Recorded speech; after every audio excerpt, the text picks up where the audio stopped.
Hey Shark fans, it's Melinda Marsalis. Welcome to Heard It on the Shark. I'll be your show host, and Mississippi Hills National Heritage Area is your show sponsor. Heard It on the Shark is a weekly interview show that airs every Tuesday at 11 a.m. on the Shark 102.3 FM radio station based in Ripley, Mississippi. Then it's released as a podcast on all the major podcast platforms. You'll hear interviews with the movers and shakers in North Mississippi who are making things happen. I'll talk to entrepreneurs, leaders of business, medicine, education, and the people behind all the amazing things happening in North Mississippi. When people ask you, how did you know about that? You'll say, I heard it on the Shark. Heard It on the Shark is brought to you by the Mississippi Hills National Heritage Area. We want you to get out and discover the historic, cultural, natural, scenic, and recreational treasures of the Mississippi Hills that are right in your backyard. And of course, we want you to take the Shark 102.3 FM along for the ride. Musical credit belongs to Hill Country Blues guitar legend Gary Burnside and the late great Buddy Grisham, playing Long Way Home from their album Acoustic Brothers, which was recorded at Sun Bear Studio in Ripley, Mississippi.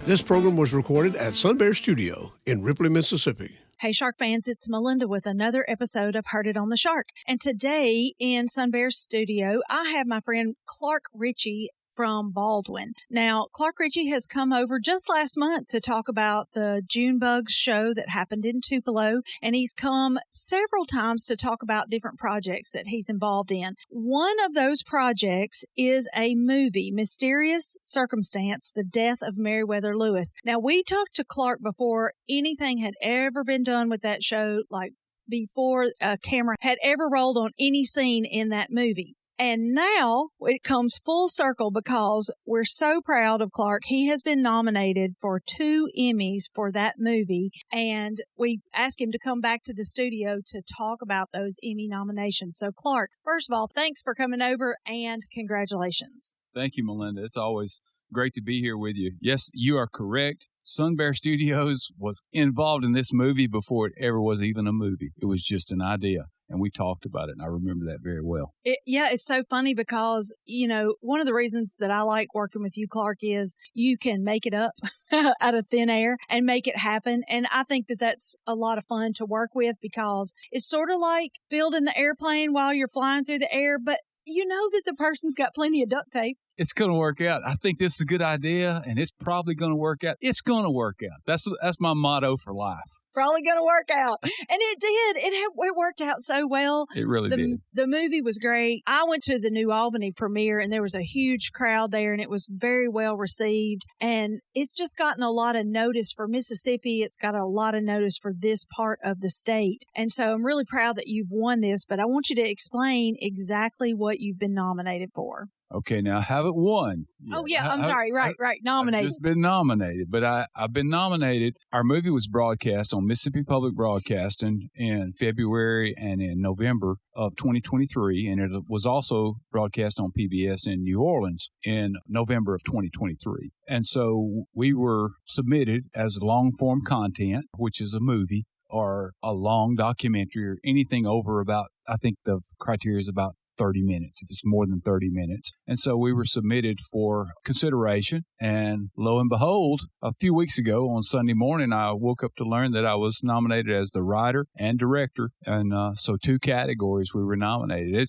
It really sort of surreal, honestly, because I'm just a guy from Baldwin, Mississippi. You know, I've been fooling around with entertainment pursuits for the last 15 or 20 years. And to be nominated for an Emmy for something is just, it hasn't really sunk in yet. Now, not to bring up the competition or anything, but do you know who you're running against or who you're nominated with? Oh, yes.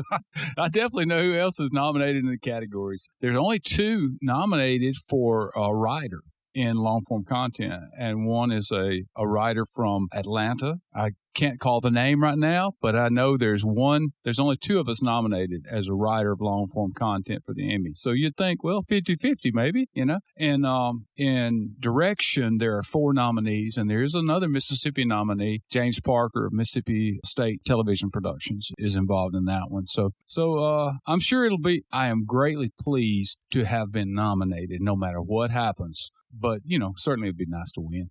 Absolutely. Now, careers are built on nominations. So you've won. Once you're nominated for that Emmy, you've made it. Well, I told someone that as I talked about it a week or two ago that, I can always say Emmy-nominated writer, Emmy-nominated director, and that gives you some a good feeling and some credibility. Absolutely. Now, when do you do this? This is coming up on June the 15th, and it will be at the Grand Hyatt in Atlanta. And so there'll be a nice black tie event. The Emmy Awards will be presented there, and I'll be there. Red carpet, tuxedo, the whole thing? I assume so. My partner, Amy Gousset, and I are going over, and we're going to enjoy the festivities, and this will be our first time attending, and we're really looking forward to it. Now, we have a relationship, obviously, having broadcast on Mississippi Public Broadcasting. We've got a relationship with Mississippi Public Broadcasting folks, and they also received 2 Emmy nominations. John Gibson, who is a former director of television for Mississippi Public Broadcasting, he was a producer on one of the shows that was nominated. So John will be there. We'll know some of the folks there. We're not going and we don't know anybody. We know a few of the folks from Mississippi State, and we know the folks from MPB, and also Matt Lobhorn, I think, is nominated in the category of head weatherman. So this is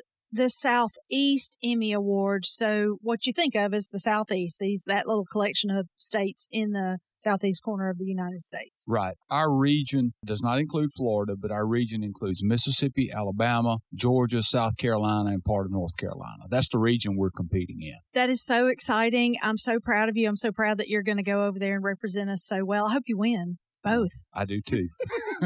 Now, since you can say at least Emmy-nominated writer and director, I bet you have a few things up your sleeve. What are you doing next? Funny you should ask. We are working on a couple of television shows for Mississippi Public Broadcasting right now. We're working on one that's in pre-production called Revival in a Small Town. It's not made it all the way to the point that we say this is absolute, but it's really, really close, and it's all about restoring and revitalizing different spots in Mississippi small towns, telling the history of the town, and in a fun, entertaining way. And so that's one of the TV shows that we're working on right now. And a second one has to do with something that you might also be interested in, and that's a show about all the counties that are in the path of the Tallahatchie River, and a similar type format where you're talking about those communities, the river, the history of the place, where it started, what's happened in that place, and where it is now. And I think that's a very interesting subject as well, because if you think about the Tallahatchie River, and I know as a Ripley native, you know a lot of this, but you go from one end of this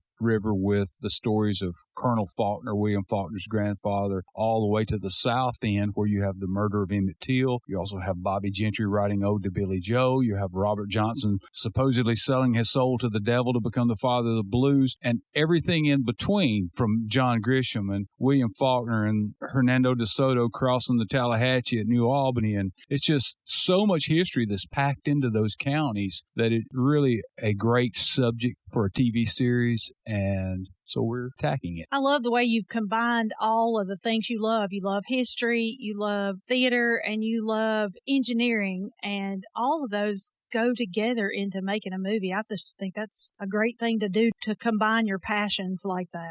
It's funny that you mentioned engineering, because I'm a professional engineer in Mississippi by profession, and that's what my career has been up until, well, it still is, and I do these other things as well. But it's amazing how much project management and analytical, analysis of finances and scheduling and personnel have to go into these film productions and television productions. And so it does feel like to me that was training. All my engineering, perhaps ironically, was training to manage these film shoots and these movie productions. And they work together surprisingly well. We feel the same way about owning the radio stations. We brought a lot of business into a lot of big business. Chris was mayor and I was an administrator. And so we cut our teeth on this real serious business stuff. But now that we're doing something fun in the entertainment world, we have that business background. So it is cool when it comes together. Yeah, you feel like, well, I've got the skills to do that. And I developed those years ago when I was in this other part of my life. And now I can apply them to something really fun. So I certainly see that in your involvement and Chris's involvement with the radio station here, and then mine and Amy's involvement with the film and movie business. Well, Clark, thank thank you so much for all the work that you do. You're making Northeast Mississippi a better place to be. You're going to put us on the map and make us so famous. We're on the map. We just want it to be where people look to that part of the map, because that's what we want. We want people to come here. We want people to appreciate our spot in Northeast Mississippi the way we do. The way I know that you and Chris appreciate Ripley, Mississippi, and appreciate your part of the world, and I appreciate Baldwin and all those places along the Tallahatchie. There are people there that's their home, and those places created good people. You know, I say like us and like many folks here. These are places that good people come from, and that's the story I want to tell. Hey, let's talk about your story of Where to Get Mysterious Circumstance, because people are going to want to see that, especially when you win. They're going to want to get their own copy of that movie. If you're still into DVDs, you can buy the DVD on Amazon. But if you want to see it, you can see it on Amazon Prime. You can see it on Tubi. You can buy it or rent it on any place where you can stream and buy and rent movies. Mysterious Circumstance, The Death of Meriwether Lewis. That's it. Clark, congratulations and best wishes to you this weekend. Thank you so much, Melinda. Great to be here. Okay, Shark fans, that's it for this edition of Heard It on the Shark. Tune in every Tuesday at 11 a.m. to find out what's going on with our local community leaders. If you have a question, comment, or suggestion for an interview, or if you want access to this interview, go to our website, shark1023.com. Click on that podcast tab. Keep it tuned to the Shark 1023 and have a great rest of the day. The Mississippi Hills National Heritage Area was established by the United States Congress in 2009 and represents a distinctive cultural landscape shaped by the dynamic intersection of Appalachian and Delta cultures. This intersection has produced a powerful concentration of nationally significant cultural icons, including King of Rock and Roll Elvis Presley, First Lady of Country Music Tammy Wynette, blues legend Howlin Wolf, civil rights icons Ida B. Wells-Barnett and James Meredith, America's favorite playwright Tennessee Williams, and Nobel-Laureate William Faulkner. The stories of the Mississippi Hills are many and powerful, from music and literature to Native American and African American heritage to the Civil War. The Mississippi Hills National Heritage Area supports the local institutions that preserve and share Northeast Mississippi's rich heritage. Begin your discovery of the historic, cultural, natural, scenic, and recreational treasures of our region by visiting the Mississippi Hills National Heritage Area online at MississippiHills.org.